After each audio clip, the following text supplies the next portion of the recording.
very much, Anna, and hello, everybody. And thank you again to the organizers for this wonderful opportunity to kick off the new webinar series on advances in spatial omics. In today's talk, I'd like to give a broad overview of the major technological advances and computational approaches that have been developed for the generation and the analysis of spatially resolved transcriptomics data. But why would we want to obtain and capture spatially resolved transcriptomics information in the first place? The position of a cell relative to its neighbors and non-cellular structures within a tissue is going to determine which signals the cell is exposed to. And this in turn influences the phenotype of the cell, and collectively, coordinated cellular phenotypes are what gives rise to tissue function. Moreover, zooming into an individual cell, the subcellular localization of the different mRNAs present in the cell can vary depending on the function of the corresponding gene. And this can in turn affect the location of the protein product.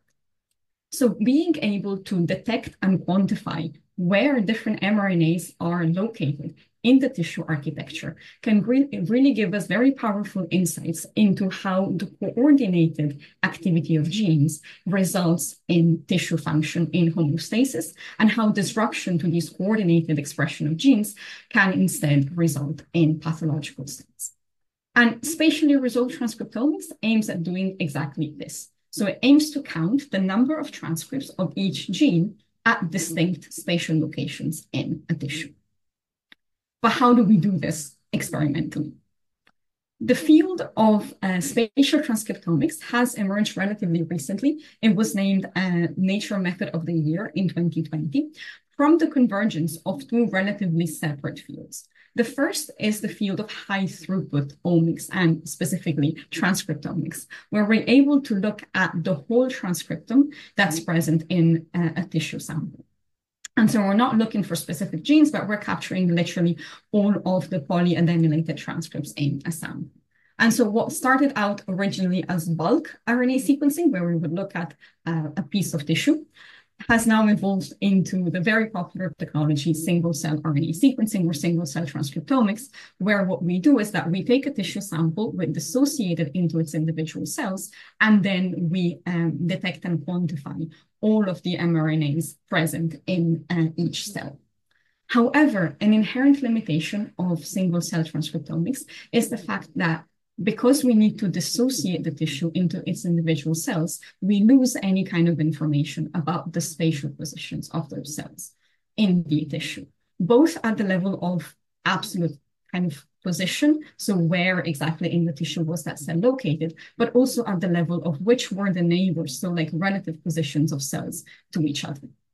And so building upon the advances of single-cell transcriptomics with sequencing-based spatial transcriptomics technologies, we can now assay the whole transcriptome while maintaining spatial resolution. On the other hand, and sort of complementary to this, the field of imaging has also evolved from being initially able to only capture a handful of transcripts with very high precision and subcellular resolution, like in technologies like fluorescence in situ hybridization, to now being able to capture thousands of transcripts with subcellular resolutions. However, even though we get to up to thousands of transcripts with these so-called imaging-based technologies, the transcripts that we detect and quantify are still a subset of everything that's in the genome. And indeed, we need to define which ones they're going to be before we start the experiment. And so just giving a bit more details, in sequencing-based spatial transcriptomics technologies, the ones that have evolved from single-cell RNA sequencing, the idea is that we're going to extract the mRNAs from the tissue while preserving their spatial information. So we take them out in the same way as we do for single-cell RNAs. And then we profile the mRNAs using next-generation sequencing technologies. And here, the key innovation really lies in the idea of being able to ligate the mRNAs to spatially barcoded probes, which are arranged in a microarray onto which our tissue section can be placed. Conversely, what happens in imaging-based spatial transcriptomics is that we detect and quantify our transcripts via microscopy, so with a microscope and imaging. And here, however, we can further subdivide the technologies into two different classes, depending on how we actually end up sort of decoding and understanding which mRNA is which. And so in situ hybridization technologies, the idea is that we're going to hybridize our mRNAs to fluorescently labeled gene-specific probes. While in situ sequencing technologies, we are going to directly sequence the amplified mRNAs inside the tissue section with sequencing by ligation. And I'm then going to explain these technologies in much more detail.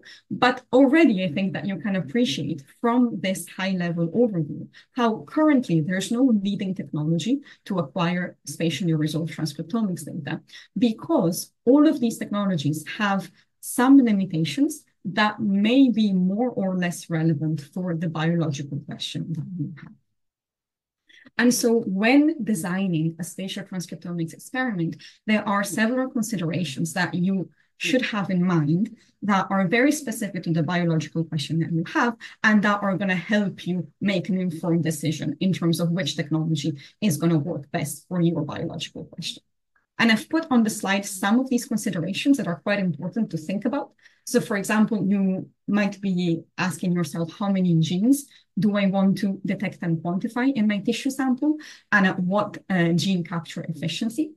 What kind of genes am I interested in? Is it only mRNAs, so only polyadenylated transcripts? Or am I interested in microRNAs and long non-coding RNAs and other stuff that does not have a poly A tail? What is the spatial resolution of the technology that's going to help me address my question of interest? Do I need subcellular resolution? Do I need cellular resolution? Is multicellular resolution enough? How big can the tissue sample be? So are we talking about very big samples, very small samples? What technology suits this best? And finally, also, what is the kind of sample that we have available? Like, is it fresh frozen samples or FFPE samples that come from historical collections? And so with all of these questions in mind, you can then start deciding, okay, these are the things that I can compromise on. These are the things that are really important for me, and then make an informed decision in terms of which technology within either the sequencing-based spatial transcriptomics or imaging-based spatial transcriptomics classes you can pick from. And I'm now going to go into a bit more detail of both of these classes of technologies, starting with sequencing-based spatial transcriptomics. So let's just take a little moment to breathe before we go into kind of a very technical rabbit hole. So within sequencing-based spatial transcriptomics, there are several technologies which are summarized in the illustration here that, while different, are all based on some common steps. So the idea is that they all build upon the conceptual innovations that were brought about with single-cell RNA sequencing, with the addition of a spatial barcode before library preparation. So once the spatial barcode has been added to the mRNAs directly in space, we collect the spatially barcoded mRNAs and we process them with next generation sequencing. And then what we're going to do is that the spatial barcode of each read is used to map the mRNA back to its spatial position within the tissue, while the rest of the sequencing read is mapped to the reference gene. And in this way, we actually understand which mRNA we're talking about. And so in the end, from a data perspective, what we get with all of these technologies is a matrix of spatial locations times genes, where the genes are all of the genes that get transcribed into mRNAs, because again, the technology, like single-cell RNA sequencing, relies on poly A capture. So any mRNA that has been spliced and has a poly A tail is going to be captured. But what differs among the different technologies that you can see illustrated here is the resolution of that spatial location. So basically, it really all depends on how close or far apart those spatially barcoded probes in the microarray are. And so we can distinguish based on resolution technologies that get to the microscale resolution or to the nanoscale resolution. The technologies that get to microscale resolution are at the moment probably the most widely adopted because they're the most mature. And here, for example, we have technologies like Visium that has been commercialized by 10x Genomics, where our spatially barcoded probes are placed on what are called spots, which have 55 micrometers in diameter. And so this obviously corresponds to way more than one cell, depending on the dish. Another technology which also gets to the microscale resolution is slide-seq, which is a bit more recent and instead relies on beads instead of spots. And here the diameter of a bead is 10 micrometers, so we can reduce the resolution quite a bit. And now slide-seq has also been commercialized by a company called Curio, so it is commercially available as a kit.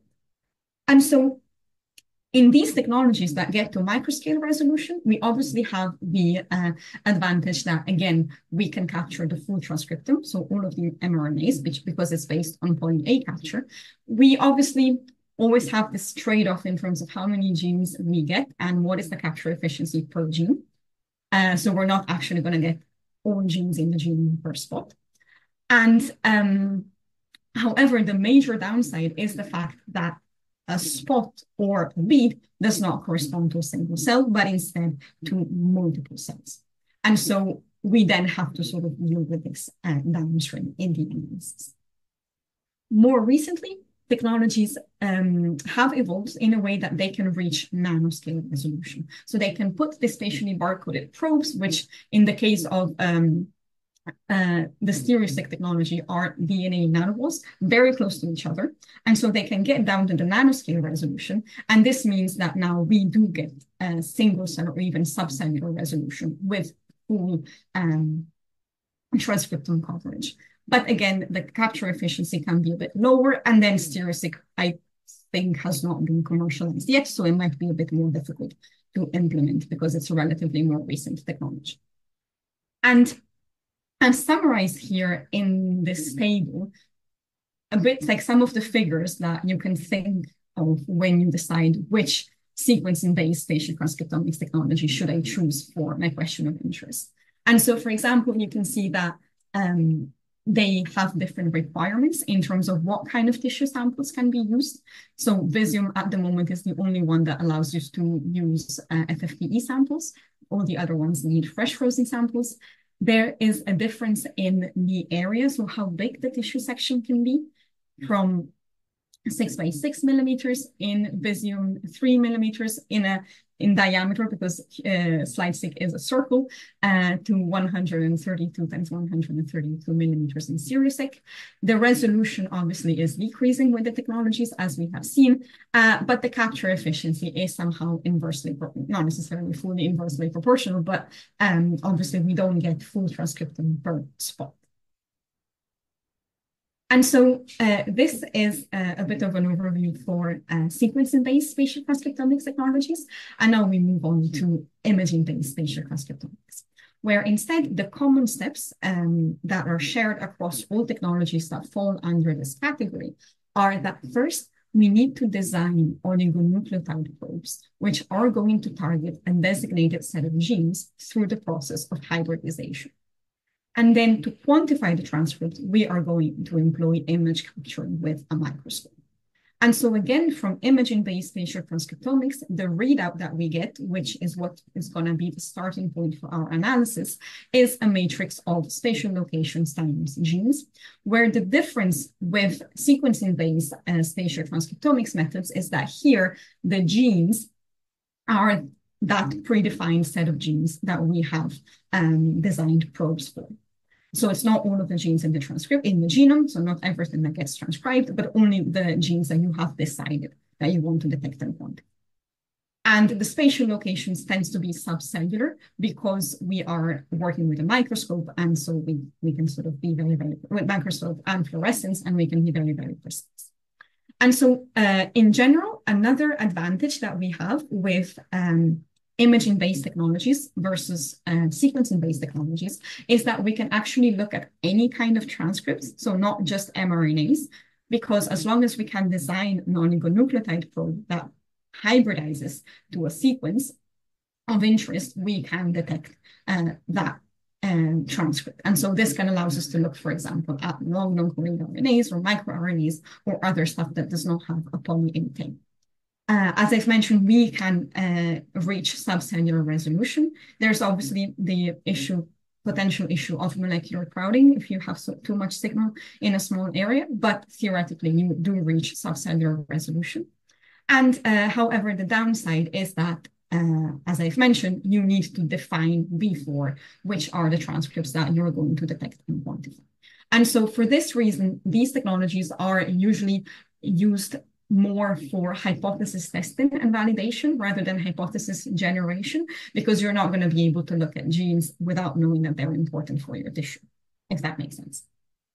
And within imaging-based spatial transcriptomics, we can further distinguish, as I was mentioning in the introduction, two different categories. The technologies that are based on in situ hybridization and on in situ sequencing. So in situ hybridization, the idea is that we design gene-specific probes that are fluorescently labeled, which are going to hybridize to the target RNAs of interest. And then you image the location of the different fluorophores after they have hybridized. And then you can sort of repeat this process several times. You wash out the probes, add new probes, and you can sort of repeat this process several times to generate gene-specific fluorophore barcodes. With the idea being that, for example, if at this spatial location, I first detected a purple and then a red, then this corresponds to gene A, because I've decided that that's what's going to happen. And so the workflow that I've described here is exactly what happens in a technology that's called OSM-FISH, where the idea is that after each image acquisition, we wash out the probes and then we add new probes. And then the total number of targets that we're going to be able to detect and quantify is given by the number of fluorescent channels of the microscope times the number of hybridization cycles. And so OSM-FISH, like other in situ hybridization technologies, again, can detect any kind of transcript, not just mRNAs, reaches subcellular resolution, but it is targeted and limited to only 33 transcripts. So that's obviously not a lot. The field has significantly sort of evolved and moved on from this technology. And now we have technologies such as MERFISH, which allows us to detect and quantify up to thousands of genes in one experiment, so in one tissue sample. And the key innovation here that allows us to do this is the idea of decoupling the fluorescence from the RNA sequence itself. So what we're going to do instead is that for each RNA species, we are going to assign a unique binary barcode, so just a sequence of zeros and ones. And then for each mRNA species, we are going to design multiple oligonucleotide probes, each of which contains two different regions. One region that hybridizes to the RNA, and this is the horizontal bit that you can see of the black probe here. And another region, which is the vertical bits, that contains the sequence that corresponds to the binary barcode. And then instead of reading the RNA sequence itself, we are going to read the binary barcodes using sequential rounds of fluorescence in situ hybridization. With the idea that here again, in each round, we add a set of fluorescently labeled probes that target specific bits, so zeros or ones in the barcode sequence. Then we photobleach, we rehybridize, and we continue doing so for several rounds. And in the end, when we get the images, basically we can say, okay, at this spatial location, in the first round of imaging, we recorded a signal, so 1. Then we didn't record anything, so no signal is 0, and so on and so forth. And then you finish all of your rounds. And then you know that sequence to which actual RNA species corresponds to. And so in this way, we're able to increase the multiplexing power or the throughput quite significantly. And so with MERFISH, again, we can look at any kind of transcript because the oligonucleotide probes are designed to hybridize to the RNA, so it can be any sequence in the RNA of interest. We get subcellular resolution. And while targeted as a technology, so we need to decide in advance which are the RNA species that we're interested in looking at, we can actually go up to thousands of genes. So this does kind of allow you for a bit more hypothesis validation and discovery at the same time. In situ sequencing technologies instead, the idea is that we are going to directly sequence the amplified mRNAs inside the tissue section with sequencing by ligation. And what this means is that, again, sort of the technological, like the innovation here is very similar to that of Murfish. So we're trying to decouple the fluorescence from the actual mRNA sequence by putting something in between. And so here what's happening is that first, we start with reverse transcription of the mRNA of interest. So we reverse transcribe it into cDNA. And then we design a padlock probe that has a region which is complementary to the cDNA, and this is what's going to hybridize to it. And then another region which contains the barcode, a barcode that's associated to the mRNA of interest. And this barcode is just a sequence of ATC and G space. Then, because of the weird shape that the padlock probe sort of acquires when it ligates to the cDNA, we can start a reaction which is called rolling circle amplification that produces clonally amplified rolling circle products that contain many copies of the barcode in situ. And then, instead of reading directly the mRNA sequence, we're going to read the barcode using sequencing by ligation with interrogation probes, which are just fluorescently labeled oligonucleotides. Fluorescently labeled nucleotides. And so what's quite powerful in situ sequencing is that because you actually sequence, so you read the bases that make up the barcode, so this pink barcode, we can actually look at single nucleotide resolution. And so this means that we can look at variants, for example, which might be very important in the case of cancer. So you could see potentially different clones in space. And again, we reach subcellular resolution because it's based on imaging. And the downside is that, again, it is a targeted approach. So we need to decide in advance which are the mRNAs that we're going to visualize and quantify. And originally, the technology only went up to hundreds of genes, but now in situ sequencing has also been bought by 10x Genomics and is commercialized with the platform called Xenium. And this can go up to thousands of transcripts. So it's very similar to Murfish in terms of throughput. And so transcriptomics is obviously very important, but it's only one level of regulation of the genome. We have many more.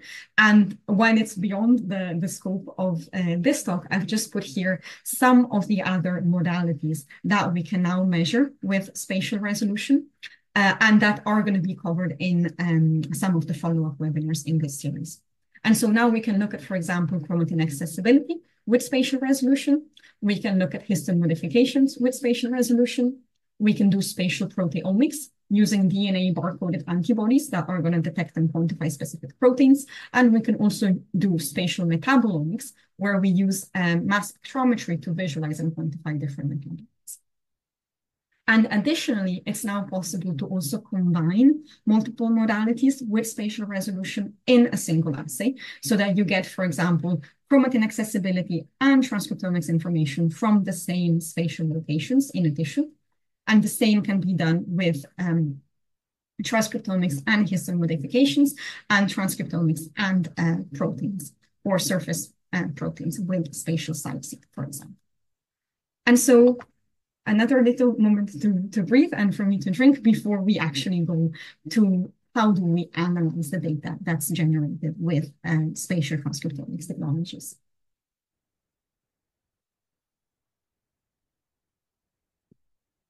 So analogously to how there's not a single leading technology to generate spatial transcriptomics data, we don't really have a standardized pipeline to analyze this data either.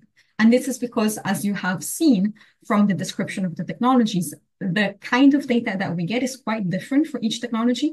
So the kind of analysis that we can do are not necessarily shared across all technologies.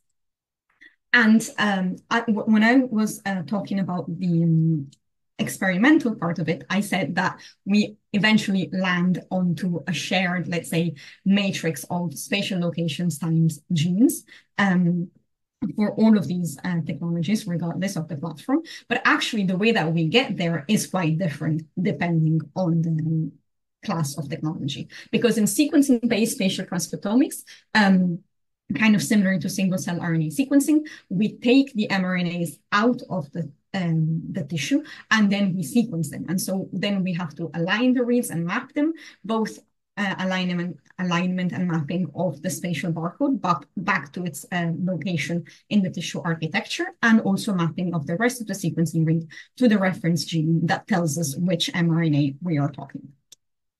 And on the other hand, in imaging-based spatial transcriptomics methods instead, what we end up with in terms of data is a bunch of images, so fluorescence images that we need to analyze and process, and in a way that allows us to decode the identity of each of the transcripts. And as we've seen, this is going to differ depending on the technology, because every technology has its own strategy to sort of associate a barcode and fluorescence to the identity of the transcript.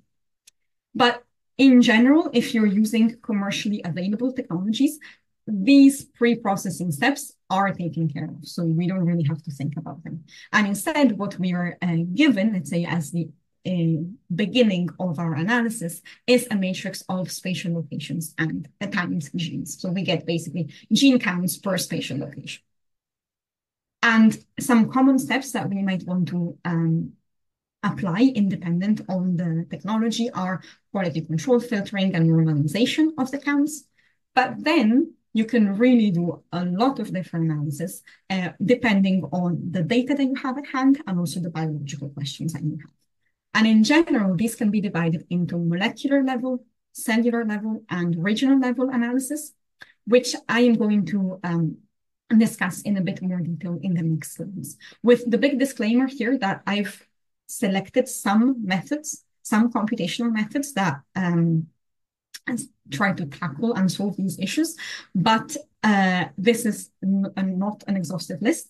And also this is not intended to be like a kind of a deep dive into the mathematical principles of the methods, but rather just to give you an intuition of how people have thought about addressing these problems. And so starting with molecular level analysis, one of the things that spatially resolved transcriptomics data allows us to do is to look for genes that exhibit variable expression across different locations in a tissue. And this in turn allows us to identify coordinated activities of gene sets and also identify tissue domains that underlie the functional specification of the tissue. And so there's many methods to do this. And one method that is relatively popular is Spatial-VE, which now is in its Spatial-VE 2 version, where the idea is that it decomposes the expression variability of each gene into distinct components. Some structured components that represent the spatial variation, and a nose component that accounts for random variability. And then what it can do is, using the structured components, you can cluster the genes based on the covariant expression patterns across space, and you can look at coordinated activities of gene sets and also identify tissue domains within your sample. However, while identifying spatially variable genes is very valuable and kind of statistically robust for sequencing-based spatial transcriptomics methods, it might be not so appropriate in the case of imaging-based spatial transcriptomics because of the issue of undersampling of transcripts. Given the fact that we pre-select the transcripts of interest in imaging-based methods, we can obscure gene-gene relationships that then can affect sort of the statistical power to look at spatial variability.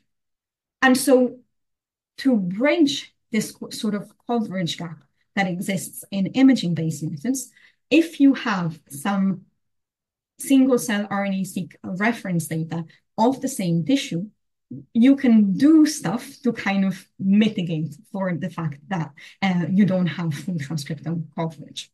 And so there's two different things that we can do, which are quite complementary to each other.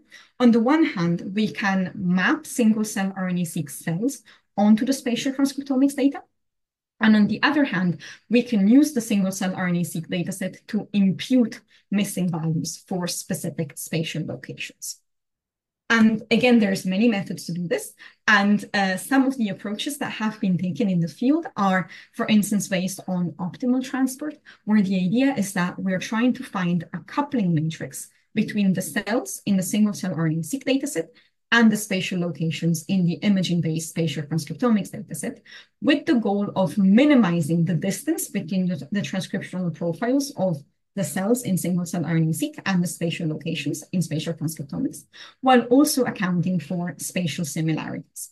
Because again, the idea being that the transcriptomic content of each spatial location in spatial transcriptomics is not independent of each other, because locations that are closer to each other in space are going to be more likely to share coordinated gene expression. And so by doing so, we can both map the single-cell RNA sequencing onto spatial transcriptomics data and also impute missing values. Another approach is based on k-nearest neighbors graph, where the idea is that we can build a k-nearest neighbors graph on the shared features between the two data modalities, so between single-cell RNA-seq data and spatial transcriptomics data. And then what we do, this is a bad drawing that I sort of made myself to illustrate the concept, but the idea is that you have this shared graph, and then for each spatial location, which are the nodes that have a color, to understand, to kind of impute the gene expression values that are missing, you can look at their closest nearest neighbors that are in the single-cell RNA-seq dataset, which are the nodes that are not colored, and you can take an average of those values, and that's going to serve as a proxy for the expression of the missing gene. And now moving on to the cellular level analysis that one can do. A very important thing to think about is that even though we say that in imaging-based spatial transcriptomics, we obtain subcellular resolution, because indeed we do, we don't actually know which transcript or mRNA belongs to which cell, because with fluorescence only, you don't actually see where the cells are located. And so usually in these technologies, you're also able to do an additional staining on the same tissue section. And it can be a nuclear staining with, for example, DAPI, or cell membrane staining if you have a good cell membrane marker. And then what we can do is to apply cell segmentation algorithms on these stained images. And at the moment, I think it's quite widely accepted that the best performing methods are deep learning methods, such as CellPose and StarDist, that have been trained on a very large and varied dataset containing many manually segmented cells from different microscopy modalities. And then the idea is that these models are already trained, so they're already pre-trained. We do not need to retrain them or adjust the parameters. We just use them off the shelf on our data to get a segmentation. And these methods are usually based on different flavors of convolutional neural networks as the core architecture of the model. However, if you do not have a staining, so a stained image that you can use for cell segmentation, we might also be able to nevertheless segment the cells by relying on the assumption that cells of a distinct cell type are going to give rise to small molecular neighborhoods that have a stereotypical transcriptional composition. And this is, for example, what a method called Baser does, which optimizes sort of cell boundaries, looking at the joint likelihood of the transcriptional composition and the cell morphology. But if we don't have cell morphology, it can still work. And the idea is that it's going to compute so-called neighborhood composition vectors for each molecule, so for each transcript, by taking the spatially nearest neighbors and estimating the relative frequency of the different genes among the neighboring molecules. And then again, based on the assumption that sort of distinct cell types give rise to stereotypical transcriptional compositions, you can, by applying Bayesian modeling, recover what those cells are most likely to be. And now, and so while cell segmentation is very important for imaging-based spatial transcriptomics technologies, in sequencing-based spatial transcriptomics, we usually have sort of a different problem in the sense that our spatial locations do not reach the resolution of an individual cells, but instead they comprise multiple cells. And so instead, what we want to do in this case is so-called deconvolution. So the idea is that we want to know which cell types and in which proportions are present in each of our spatial locations.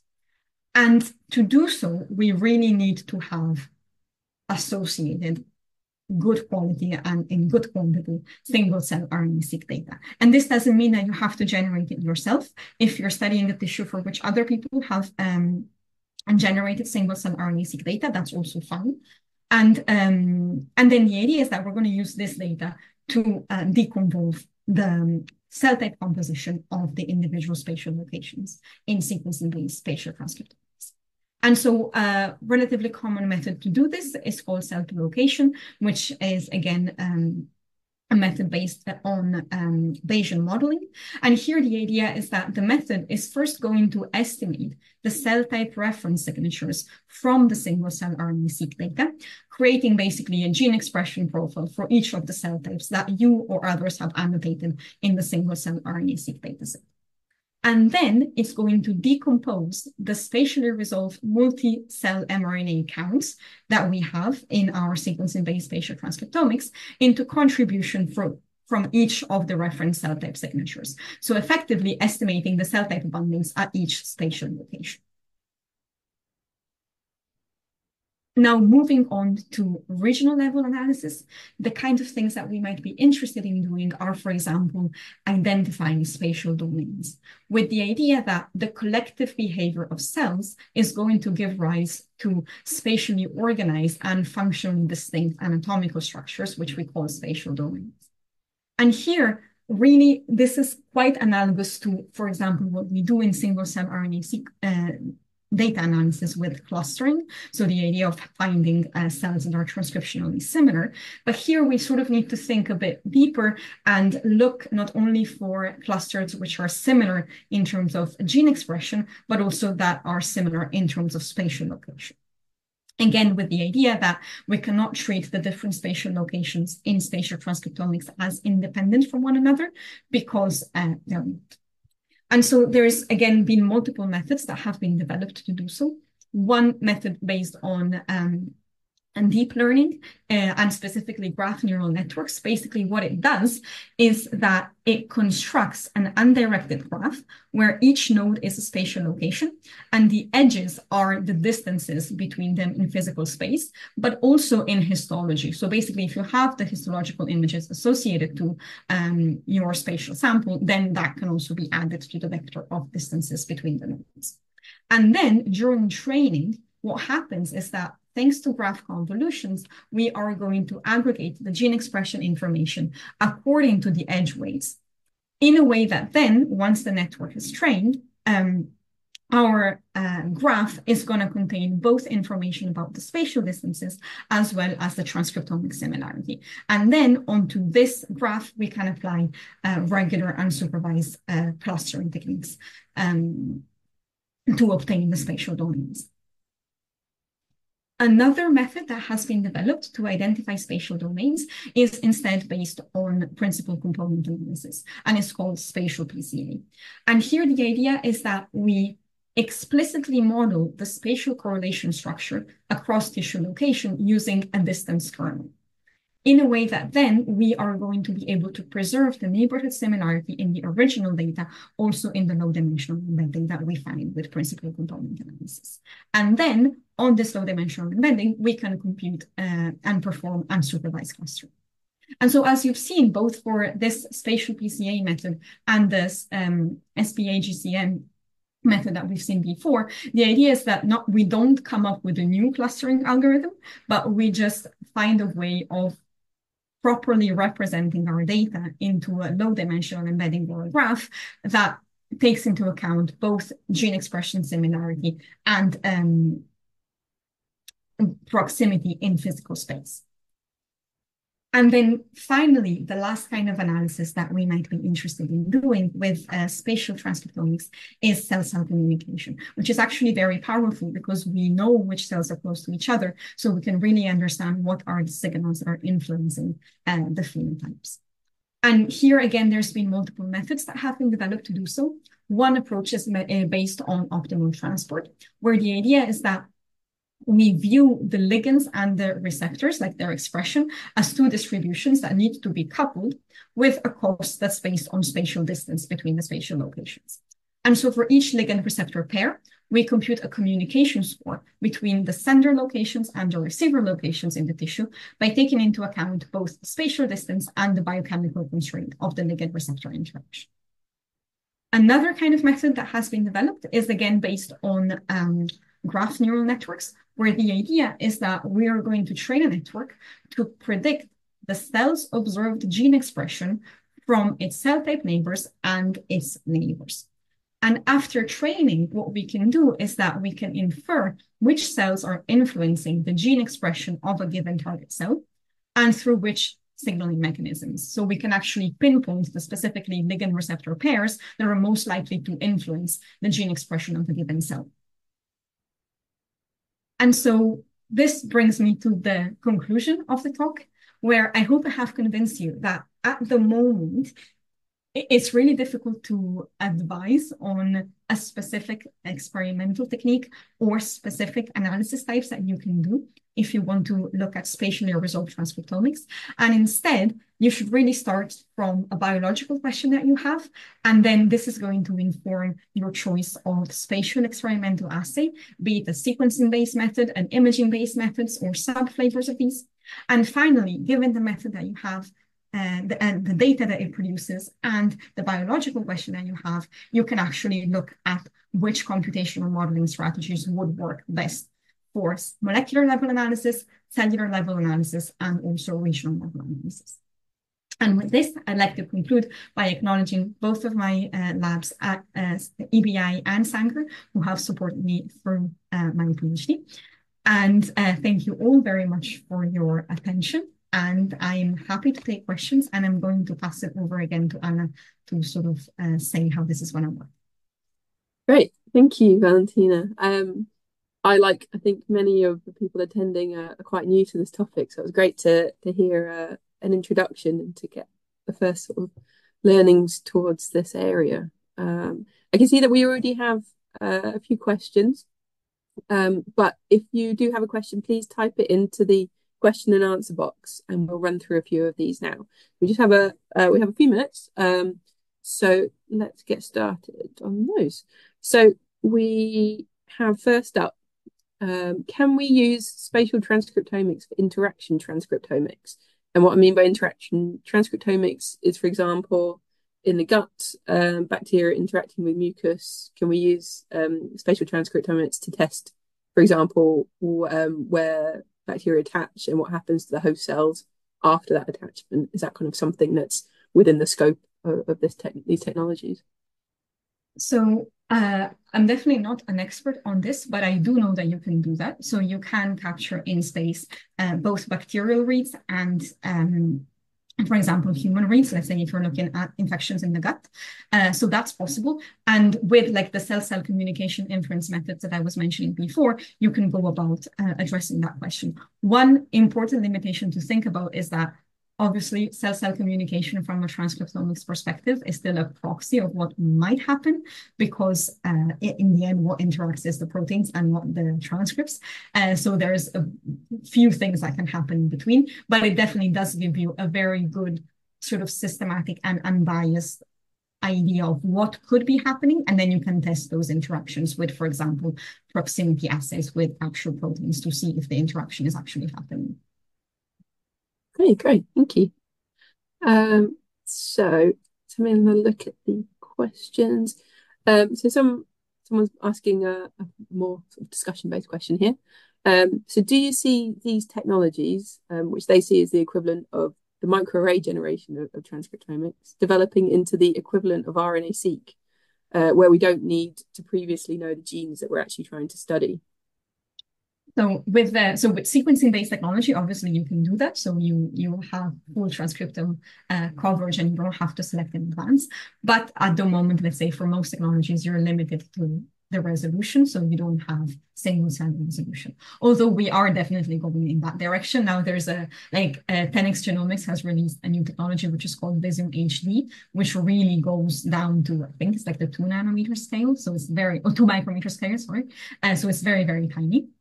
And on the other hand, imaging-based methods are increasing their throughputs quite significantly. Now with Xenium, again, which is commercialized by 10x Genomics, you can go up to, I think, 5,000 different transcripts, different genes.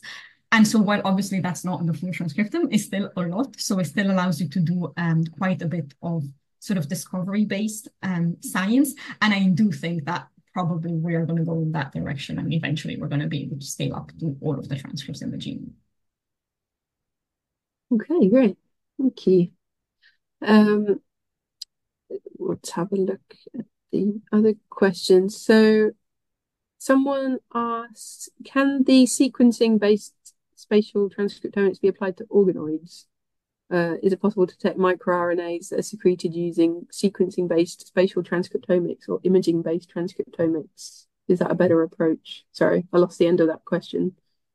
I can repeat that if that's not clear. Can you repeat it? Yeah. Can the sequencing-based spatial transcriptomics be applied to organoids, on organoids? And is it possible to detect microRNAs that are secreted using these methods? So, kind of two-part answer to that question. Yeah. In general, there's no limitation for like using spatial transcriptomics on organoids. Like if you can sort of take a section of the organoid and place it, it's okay. You need to be able to do that. Another thing that's important is that you really want to look at the resolution of the technology, because, for example, if you use Visium and the organoid is quite small and the resolution of a spot is already 55 micrometers, you are very likely to have basically one organoid on two spots, and that's not very relevant, let's say, or very, like, it doesn't give you a lot of information. MicroRNAs, in general, let's say, in methods that are based on poly-A captures, are not detected because microRNAs are not polyadenylated. And so that might be an issue. And in general, also stuff that is secreted is a bit difficult to detect. You might get it because it might still be on the tissue slice, but usually what we get is stuff that's inside the cells. And imaging-based spatial transcriptomics instead perhaps is a bit more appropriate in this case, because again, you get the subcellular resolution. So even if the organoid is small, you can still get quite a good signal. And if you want to look at a microRNA, you can design a probe that hybridizes specifically to a sequence of your microRNA of interest. I hope this answers the questions, or partially. I'm sure it does. Thank you. We have a question around databases. I'm not sure that this is a thing that you can answer positively, but let's give it a go. So a spatial transcriptomics database is currently available for human and mouse tissue. Is this something that exists yet, or is this a future thing? So I think at the moment they exist for specific organs. So, for example, the Allen Brain Institute definitely has a lot of spatial transcriptomics data for both mouse and human brains. But that's kind of specific to the brain because it's their project. The Human Cell Atlas initiative, and specifically the Cell by Gene platform, where usually you can look at single cell transcriptomics data, is now looking into incorporating Visium data. So you're going to be able to get that data sort of and browse it freely and download it freely. I'm sure we're going in that direction, but I think there hasn't been kind of enough spatial data generated quite yet, although we're there, to have a proper repository of that data in the same way as we have for single-cell RNA sequencing, for example. Yeah, absolutely. So hopefully a future thing to come. Great. I think we'll leave it there. There's a few other questions, particularly around data analysis. I think what I would recommend is definitely coming along to some of the other webinars in the series, because some of the questions that are being asked will be more specific to some of those. And I think a lot of you would really benefit from coming to those. So do take a look at the other 5 webinars in this series. When I send out the recording link, I'll also make sure to add in a link to the others in the series too, so you can really get a good overview of what each of those will cover, and make sure you go to the ones that will be relevant to you. But as with today, all our webinars are recorded, and we'll put the slides as well. So regardless of if you attend or register, you can always access those recordings from the day after the webinar on the EBI training site. So that's always there for you to come back to, and again to share with colleagues and so on if that's what you would like to do. Okay, so at that point, I think I just would like to say thank you very much to Valentina for your very interesting, informative talk today. We really appreciate your time coming along. And thank you very much to everyone who's attended and joined us today, asked your questions and joined in the chat too. It's really good to see you all online, and we hope to see you at one of the other webinars in this series.